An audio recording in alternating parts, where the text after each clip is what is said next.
તો આજે ભાઈને ઈચ્છા થઈ છે દાબેલી ખાવાની. તો દાબેલી ખાવા માટે અહીંયા ઇન્ડિયન સ્ટોર છે. તો લોકો અહીંયા ઇન્ડિયાથી પૂછતા હોય, આપણને બહુ એક્સાઇટેડ હોય છે કે ઇન્ડિયન સ્ટોરમાં શું શું મળે છે.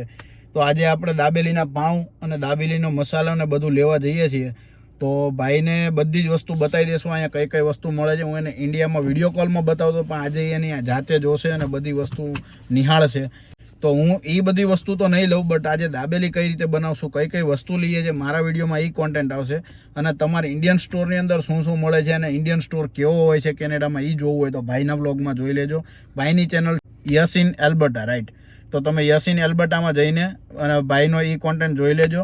તો ચાલો ફટાફટ આપણે મસાલા અને બ્રેડ લઈને આવીએ અને ફટાફટ આપણે દાબેલી બનાવીએ. તો આપણે ઇન્ડિયન સ્ટોરમાં પહોંચી ગયા છીએ. ચાલો ફટાફટ અંદરથી દાબેલીના પાઉં લઈ લઈએ અને એનો મસાલો લઈ લઈએ અને સિંગ લઈ લઈએ. તો આવી જાઓ. તો દોસ્તો દાબેલીના પાઉં, દાબેલીનો મસાલો અને હવે સિંગ, આટલી વસ્તુ લેવાઈ ગઈ છે આજના કાર્યક્રમ માટે. બ્રેડ, સિંગ અને દાબેલીનો મસાલો ત્રણેય વસ્તુ લેવાઈ ગઈ છે. ચાલો ફટાફટ ઘરે પહોંચીને ભાઈને દાબેલી બનાવીને ખવડાવી દઈએ અને જોઈએ અને કેવી લાગે છે, એનો ફીડબેક જોઈએ કે કેનેડામાં દાબેલી કેવી લાગે છે અને ટેસ્ટ કેવો લાગે છે. ચાલો.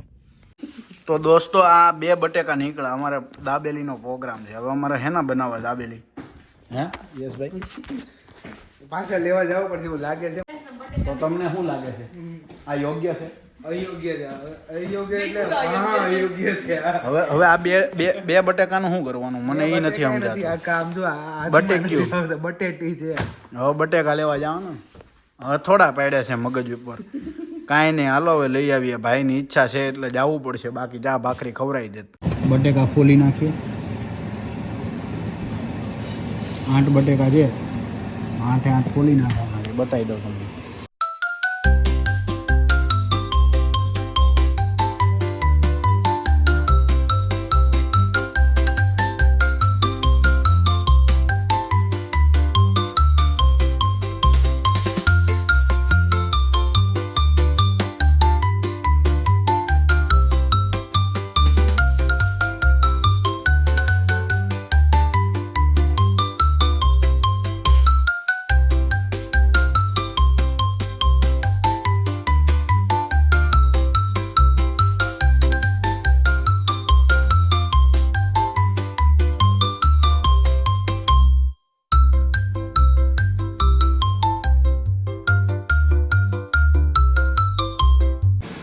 ચાલો, તો આમાં બટેકા બાફા મૂકી દીધા છે અને દાબેલીનો મસાલો બનાવ્યો છે.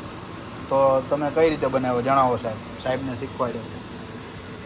એમાં દાબેલીનો આપણે જે મસાલો લઈને આવ્યા એ મસાલો અડધો નાખી દીધો છે. બરાબર. આપણે અત્યારે બાર દાબેલી બનાવવાની છે એટલે આપણે અડધો જ મસાલો નાખ્યો. પહેલાં તેલ મૂક્યું જરા ગરમ કરવા હાટું, અને અડધો મસાલો અને હાફ ક્યુબ એટલી હેની ક્યુબ? સોરી બટરની એટલી એવી ક્યુબ નાખી અંદર. બરાબર. ટેસ્ટ માટે. બરાબર. થોડીક વાર ગરમ થવા દેવાનું અને આ બટેકા જરાક બફાઈ જાય પછી ભેગું કરશું. બરાબર છે.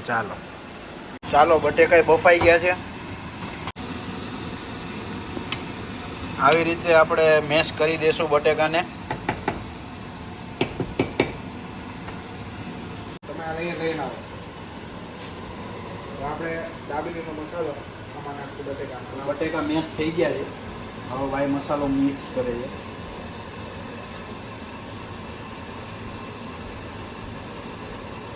આ રીતે મસાલો નાખી દીધો, બધું મિક્સ કરી નાખશે હળવું હળવું. નોટ કે મને બનાવતા આવડતું નથી, મેં ક્યારેય નથી બનાવ્યું, પણ સલાહ દેવામાં હોય છે બધું બનાય. ભાઈ જો મિક્સ કરે છે, ભાઈને આવડી ગયું એટલે બહુ થઈ ગયું, મૂક્યો નહીં. દાબેલી ન ખવાય? હા, દાબેલી કોઈ તો ખવાય ને, ઈચ્છા થાય. તો દોસ્તો દાબેલી ભરાઈ ગઈ છે. સિંગ થોડીક વધી જાય યારે ખાઈ લેશું અને આપણે આમચૂરની ચટણી બનાવી નાખી છે. તો ચાલો હવે લોઢી લઈને ભાઈ રેડી છે શેકવા માટે.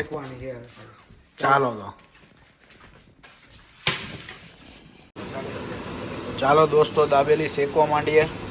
દાબેલી શેકાવાનું ચાલુ કરી દીધું છે. બહુ જલ્દી આપણા પેટમાં વહી જશે, પેટનો ખાડો પૂરાઈ જશે. ચટણી બનાવી નાખીએ. તો દાબેલી શેકાઈ ગઈ છે.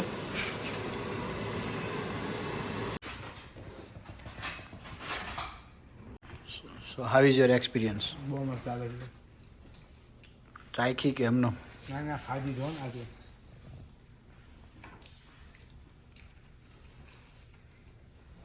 ઇન્ડિયા જેવી તો ન હોય પણ આ કેનેડાની દાબેલી કહેવાય એમ. કેટલા રેટ આપશો 10 માંથી?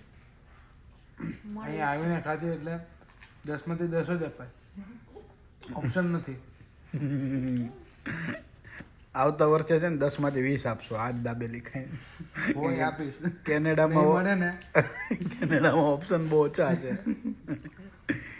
કઈ નહીં, ચાલો તો દાબેલી ખાઈ લીધી છે, છાશ પીવાઈ ગઈ છે, ગ્લાસ ખાલી છે.